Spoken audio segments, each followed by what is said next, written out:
تیری صورت تیری سیرت زمانے سے نرالی ہے، تیری ہر ہر ادا پیارے دلیل بے مثالی ہے۔ الحمدللہ رب العالمین والصلاة والسلام علی سید المرسلین، اما بعد فاعوذ باللہ من الشیطان الرجیم، بسم اللہ الرحمن الرحیم۔ الصلاة والسلام علیک یا رسول اللہ وعلی آلک واصحابک یا حبیب اللہ۔ الصلاة والسلام علیک یا نبی اللہ وعلی آلک واصحابک یا نور اللہ۔ میرے پیارے اسلامی بھائی اور مدنی چینل کے ناظرین، ماہ رمضان کی ان نورانی گھڑیوں میں پروگرام سیرت کے حسین پہلو لیے آپ کی خدمت میں ایک مرتبہ پھر حاضر ہیں۔ آئیے آج کے موضوع کی طرف بڑھنے سے پہلے درود پاک کی ایک فضیلت سننے کی سعادت حاصل کرتے ہیں۔ مفتی عنایت احمد کاکوروی علیہ رحمۃ اللہ الکوی نے فضائل درود و سلام کے نام سے ایک رسالہ تحریر فرمایا۔ آپ نے اس میں ایک مقام پر چند ایک فضیلتیں درود پاک کی جمع فرمائیں۔ یہ چند ایک فضیلتیں ذکر کرنے کے بعد درود پاک پڑھنے سے گناہ معاف ہوتے ہیں، نیکیوں میں برکت ہوتی ہے، درجے بلند ہوتے ہیں۔ یہ چند ایک فضیلتیں ذکر کرنے کے بعد آپ ارشاد فرماتے ہیں کہ یہ جتنی بھی فضیلتیں میں نے بیان کی ہیں، اگر ان فضیلتوں میں سے کوئی ایک فضیلت بھی نہ ہوتی تو بھی محبت کرنے والے کے لیے اتنا ہی کافی تھا کہ جب یہ درود پڑھتا ہے اس کا نام اس کے آقا کی بارگاہ میں پیش کر دیا جاتا ہے۔ آقا کی بارگاہ میں غلام کا نام پیش کر دیا جائے، اس سے بڑھ کر سعادت کیا چاہیے؟ ماہ رمضان کی نورانی گھڑیوں میں اپنے کریم آقا، اپنے رحیم آقا، اپنے مشفق اور مہربان آقا صلی اللہ تعالی علیہ وآلہ وسلم کی بارگاہ اقدس میں کثرت کے ساتھ درود پاک پڑھنے کی سعادت حاصل کرتے چلے جائیے۔ صلو علی الحبیب صلی اللہ تعالی علی محمد وعلی آلہ وصحبہ وبارک وسلم۔ میرے پیارے اسلامی بھائی اور مدنی چینل کے ناظرین، مبلغ، دین کی دعوت دینے والا، نیکی کی دعوت دینے والا، برائی سے منع کرنے والا، اس کا یہ انداز ہوا کرتا ہے کہ یہ ہر وقت اس جستجو میں رہتا ہے کہ مجھے کوئی موقع ملے اور میں نیکی کی دعوت دوں، مجھے اگر موقع میسر آئے تو میں برائی سے منع کروں۔ یہ ہر وقت اس جستجو میں رہتا ہے۔ ہمارے آقا صلی اللہ تعالی علیہ وآلہ وسلم صرف مبلغ نہیں ہیں، سرکار دو عالم صلی اللہ تعالی علیہ وآلہ وسلم مبلغ اعظم ہیں، سب سے بڑھ کر نیکی کی دعوت دینے والے۔ اللہ تعالی جل جلالہ نے آپ کو منصب نبوت عطا فرمایا، یہ بات ارشاد فرمائی گئی، یا ایھا الرسول بلغ ما انزل الیک من ربک۔ میرے پیارے حبیب، اے شان و عظمت والے رسول، آپ کے رب کی طرف سے جو نازل کیا گیا اس کی تبلیغ فرمائیے۔ ہمارے آقا مبلغ اعظم ہیں۔ سرکار دو عالم صلی اللہ تعالی علیہ وآلہ وسلم کی مبارک زندگی میں آپ اس پہلو کو بھی دیکھیں گے نا تو کتنے ہی مواقع اس طرح کے نظر آئیں گے کہ حاضر بارگاہ ہونے والے حاضر بارگاہ ہوئے، میرے آقا نے حسب نوعیت و کیفیت ان کی اصلاح کا سامان فرمایا، سمجھانے کا سلسلہ فرمایا، بے ایمانوں کو ایمان کی دعوت دی، اور عمل کی طرف بڑھنے والوں کو عمل میں مزید بہتری لانے کا طریقہ بھی بتایا، سلیقہ بھی سکھایا، اور اس کے آداب بھی بتلائے۔ اسی تعلق سے چند ایک باتیں آج کے اس پروگرام میں آپ کی خدمت میں پیش کرنے کی سعادت حاصل کروں گا۔ جس وقت بالکل نیا اعلان نبوت کا سلسلہ ہوا، حضرت سیدنا عمر بن عبسہ رضی اللہ تعالی عنہ یہ حاضر بارگاہ ہوئے تھے، انہوں نے آ کر کلمہ پڑھا تھا، مسلمان ہوئے تھے۔ ان کا اپنا بیان اس تعلق سے کیا ہے وہ آپ کی خدمت میں پیش کرنے کی سعادت حاصل کرتا ہوں۔ آپ کہتے ہیں کہ زمانہ جاہلیت میں بھی لوگوں کو مختلف طرح کے انداز سے اپنے مذہب کے معاملات کو لے کر آگے بڑھتے ہوئے میں دیکھتا تھا، تو مجھے کئی معاملات عجیب لگتے تھے، اور میں یہ سمجھتا تھا کہ یہ لوگ گمراہی کی طرف بڑھ رہے ہیں، یہ طریقہ ٹھیک نہیں ہے۔ بتوں کی پوجا کیا کرتے تھے، کوئی آگ کی پوجا کیا کرتا تھا، مختلف طرح کے لوگوں کے انداز تھے۔ کہتے مجھے یہ بہت عجیب لگتا تھا کہ یہ انہوں نے کون سا کام شروع کیا ہوا ہے، یہ درست نہیں ہے، یہ طریقہ کار ٹھیک نہیں ہے۔ یہ دین جو لوگوں نے ابھی اپنائے ہوئے ہیں، ان میں سے مجھے تو کوئی بھی ٹھیک نہیں لگتا۔ آپ کا انداز یہ تھا۔ کچھ طبیعتیں اس طرح کی ہوتی ہیں جن میں تجسس زیادہ ہوتا ہے، غور و فکر کی کوشش زیادہ ہوتی ہے، تنقید کا عنصر زیادہ ہوتا ہے۔ وہ ہر ایک کو نا تنقید کی اینک لگا کر دیکھتے ہیں، اور ہر ایک کا وزن تنقید ہی کے ترازو پر کرتے ہیں۔ تو آپ کہتے ہیں کہ مجھے کچھ لوگوں نے بتایا کہ مکہ مکرمہ میں ایک شخص اپنے آپ کو نبی بتاتے ہیں، اور نئی نئی باتیں ان سے سننے کو ملتی ہیں۔ بس اتنا سننا تھا، نیت کی کہ اب میں نے مکہ جانا ہے۔ مکہ جانے کا ارادہ کیا، منزلوں پر منزلیں طے کرتا ہوا میں مکہ مکرمہ پہنچا۔ اب وہاں پہنچنے کے بعد نا مجھے پتا چلا کہ اللہ کے پیارے نبی صلی اللہ تعالی علیہ وآلہ وسلم اعلانیہ کہیں تشریف نہیں لے جاتے۔ یہ بالکل اعلان نبوت کے بعد والا وقت ہے۔ جب اللہ کے پیارے نبی صلی اللہ تعالی علیہ وآلہ وسلم کے بارے میں پتا چلا کہ ہمارے آقا اعلانیہ کسی جگہ پر تشریف نہیں لے جاتے، تو اب معلومات کرنا شروع کی، کہاں ملاقات ہو سکتی ہے۔ میں تو اتنی دور سے آیا، مکہ مکرمہ میں پہنچ کر بھی اگر مقصود حاصل نہ ہو اور ملاقات اور زیارت کی صورت نہ ہو سکے تو میرا سفر تو بیکار جائے گا۔ جستجو تھی، پتہ کرتے کرتے کرتے آپ کہتے ہیں کہ میں حاضر بارگاہ ہونے میں کامیاب ہو گیا۔ مکہ مکرمہ کے لوگ آپ صلی اللہ تعالی علیہ وآلہ وسلم کے در پہ آزار تھے، اذیت رسانی کے سلسلے جاری تھے، تکلیفیں دی جاتی تھیں، مختلف طرح کے جملے کسے جاتے تھے۔ بڑی مشکلوں سے میں آپ تک پہنچا۔ حاضر بارگاہ ہو کر میں نے عرض کیا آپ کون ہیں؟ تو آپ صلی اللہ تعالی علیہ وآلہ وسلم نے ارشاد فرمایا میں اللہ کا نبی ہوں۔ پھر پوچھا نبی کس کو کہتے ہیں؟ تو نبی محترم صلی اللہ تعالی علیہ وآلہ وسلم نے ارشاد فرمایا جو اللہ کی طرف سے ہدایت کا پیغام لے کر آئے وہ نبی ہوتا ہے۔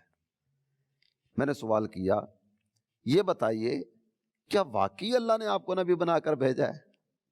تو آپ صلی اللہ تعالی علیہ وآلہ وسلم نے فرمایا ہاں میں اللہ کا نبی بن کے آیا ہوں۔ اب یہاں تک جب بات ہو گئی تو اب جناب عمرو بن عبسہ آپ ارشاد فرمانے لگے کہ یہ بتائیے کہ اللہ نے کون سا پیغام دے کر آپ کو بھیجا ہے، آپ کیا دعوت لے کر آئے، آپ کس چیز کا حکم دیتے ہیں، کس چیز سے منع کرتے ہیں؟ تو ہمارے آقا صلی اللہ تعالی علیہ وآلہ وسلم نے ارشاد فرمایا اللہ کو ایک مانو، کسی کو اس کا شریک نہ ٹھہراؤ، بت توڑ دیے جائیں، رشتہ داروں سے اچھا سلوک کیا جائے۔ اللہ کے پیارے نبی صلی اللہ تعالی علیہ وآلہ وسلم نے چند ایک بنیادی چیزیں ان کے سامنے رکھی۔ آپ کہتے ہیں کہ میں نے پھر اگلا سوال کیا کہ یہ بتائیے آپ کا ساتھ دینے والے کون کون ہیں؟ تو اللہ کے پیارے محبوب صلی اللہ تعالی علیہ وآلہ وسلم نے ارشاد فرمایا ایک آزاد ایک غلام۔ آزاد کون، غلام کون؟ ایک طرف حضرت سیدنا ابوبکر صدیق رضی اللہ عنہ حاضر بارگاہ ہیں، دوسری طرف سیدنا بلال حبشی رضی اللہ تعالیٰ عنہ خدمت اقدس میں موجود ہیں۔ یہ دو حضرات آپ صلی اللہ تعالی علیہ وآلہ وسلم کی خدمت میں حاضر تھے۔ ایک تو ان کی طرف اشارہ مقصود تھا کہ یہ آزاد ہیں، یہ غلام ہیں، اور دوسرا علماء نے جو بات ذکر فرمائی وہ یہ بھی کہ آپ کی بات ماننے والے، آپ کی اطاعت کرنے والے کون ہیں؟ میرے آقا نے فرمایا آزاد اور غلام۔ نہیں اس میں آزاد لوگ بھی شامل ہیں، غلام بھی شامل ہیں۔ میری دعوت تو سب کے لیے، آزاد بھی اس میں شامل ہیں، غلام بھی شامل ہیں۔ جب یہ بات ہوئی تو اس کے بعد جناب عمرو بن عبسہ آپ وہ ساری کیفیتیں دیکھ رہے تھے، سرکار کے لبائے مبارکہ سے نکلنے والے الفاظ سن رہے تھے، چہرہ اقدس کی زیارت کر رہے تھے۔ کہتے ہیں آقا میں آپ کی غلامی میں آنا چاہتا ہوں، مجھے اپنی غلامی میں قبول کر لیجیے۔ اللہ کے پیارے نبی صلی اللہ تعالی علیہ وآلہ وسلم ارشاد فرمانے لگے اے عمرو مکہ مکرمہ کی اس وقت جو حالت ہے نا، کلمہ پڑھ لینے کے بعد تمہارے لیے مکہ مکرمہ میں رہنا دشوار ہو جائے گا۔ اسلام قبول کرو اور اسلام قبول کر کے نا واپس اپنے وطن میں چلے جاؤ، اور جب تمہیں اطلاع ملے نا کہ اللہ تعالیٰ جل جلالہ نے مجھے غلبہ عطا فرمایا تو پھر تم میرے پاس آ جانا۔ میرے مدنی چینل کے ناظرین یہاں غور کیجئے گا